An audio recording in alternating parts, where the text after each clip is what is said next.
Roosevelt also collected stamps. It does not mean that he wanted to escape from the reality. He was a strong man and he knew to fight with the reality instead of running away from it or escaping from it. Then, further in the next paragraph, the author says, anyway, here's what happened at Grand Central Station. So, now with this paragraph, he begins with the story that how he bumped into the third level. And he says that, anyway, here's what happened at Grand Central one night. Last summer, I worked late at office. I was in a hurry to get uptown to my apartment.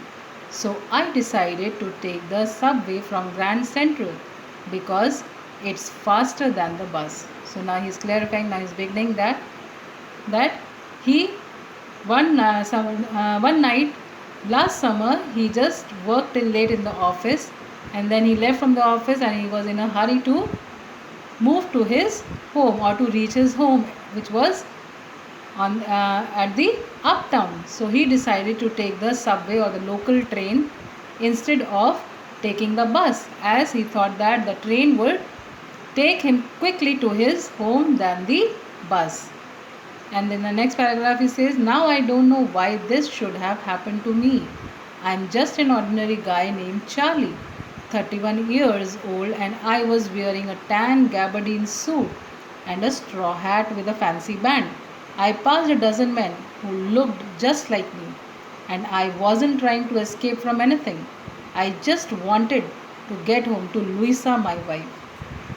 So, in this paragraph, the author is saying that now he is just saying that why he just doesn't know how the things happen to him, because he is saying that he is just an ordinary, he calls himself as an ordinary man who is 31 years old and who is dressed in a gabardine suit. Gabardine suit is a long overcoat which the people used to wear in those times, and he was wearing a straw hat which was very common, and that was a very common attire of those times, and he could see many men wearing the same kind of suit with a fancy band in the straw hat. It was so ordinary, and he's saying that it was so ordinary that he could see other similar men at the station.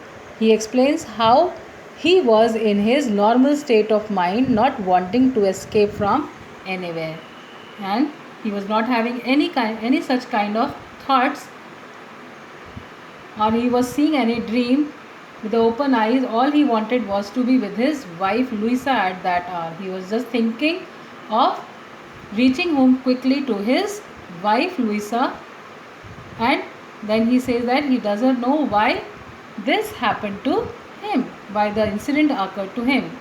Then in the next paragraph he says, I turned into Grand Central from Vanderbilt Avenue and went down the steps to the first level where you take trains like the 20th century. Then I walked down another flight to the second level where the suburban trains leave from, ducked into an arched doorway heading for the subway, and got lost. That's easy to do. I've been in and out of Grand Central hundreds of times, but I'm always bumping into new doorways and stairs and corridors. Once I got into a tunnel about a mile long and came out in a lobby of Roosevelt Hotel. Another time I came up in an office building on 46th Street. So in this paragraph, the author is saying that he entered the Grand Central Station through the Vanderbilt Avenue. And what is avenue? I would tell you that avenue is a broad street, especially one which is bordered by trees. So he is saying that he just entered the Grand Central Station through Vanderbilt Avenue and took the stairs to the first level where one boarded trains like the 20th century, and one could find the trains that used to run in the 20th century, that is talking of 1930s. So he's saying that he boarded the train which traveled or which moved in the 20th century. Then he went down another floor to reach the second level from where the suburban trains leave. So, and these suburban trains are the trains or are the places, suburban are the places which are far off from the center, that is, which are at the outskirts of the city, or which are little bit far away from the city. So here he is saying that second level, from where the suburban trains leave, he just reached to that second level, and then from there he entered an arched doorway and got lost. That he lowered his head, that is, he dug into an arched doorway means he just lowered his head to enter into the arched or the curved doorway which was heading or which was moving towards the subway, and then entering into that arched doorway he got lost.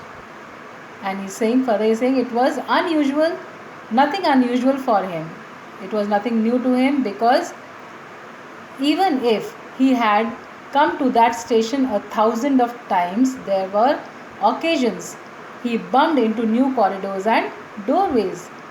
And then he is citing the incidents that once he entered the wrong lobby as he followed the tunnel or the corridors and reached the Roosevelt Hotel. And in another incident, he just bumped out, or he just moved out into an office building which was 3 blocks away from the central station. So he is saying that these were the usual things which occurred to him. Many times he had got lost, as Grand Central Station was very vast, very big, and it had many doorways, many corridors, many doorways which may lead to a person somewhere else. Then in the next paragraph he is saying, sometimes I think Grand Central is growing like a tree, pushing out new corridors and staircases.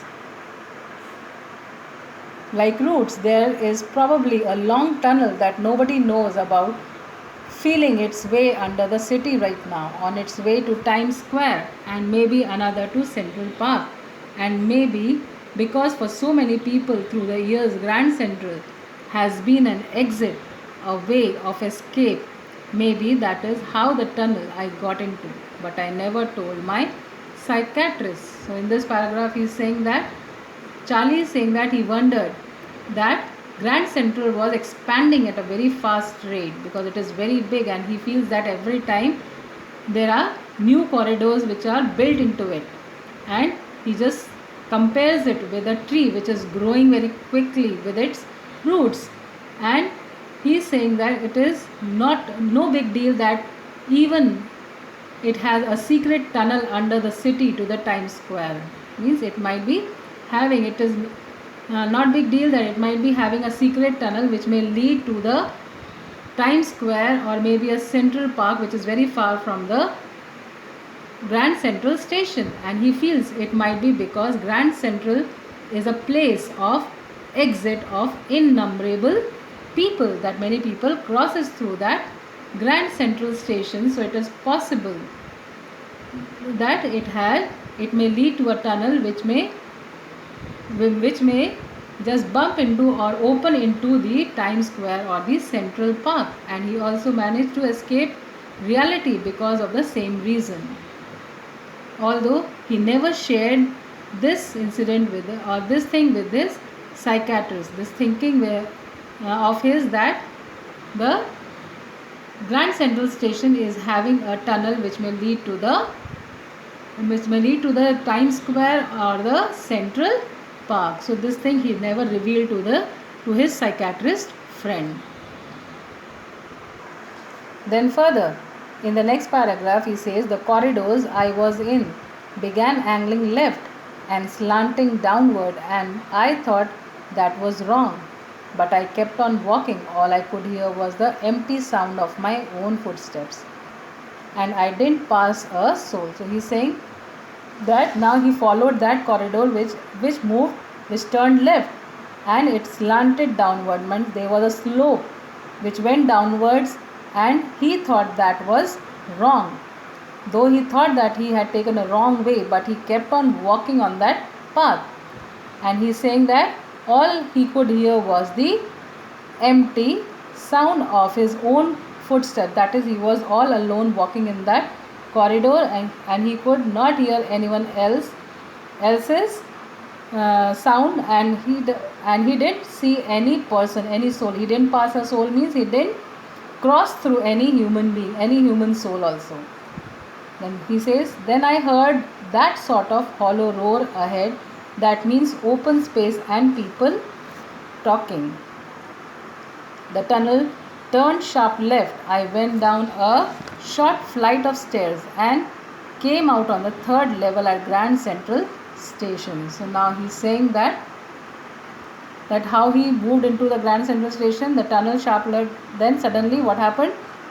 That he heard a sort of hollow roar ahead. Means now, as he was walking in the tunnel, he could hear the echo of his footsteps only, and then as he moved further, he was able to hear the people talking to each other, and he understood that that was the end of the tunnel. Then from there the tunnel turned sharp left and he went down a short flight of stairs. Then he just walked down through few stairs and came out on the third level at Grand Central Station, and this way he reached the third level of the Grand Central Station.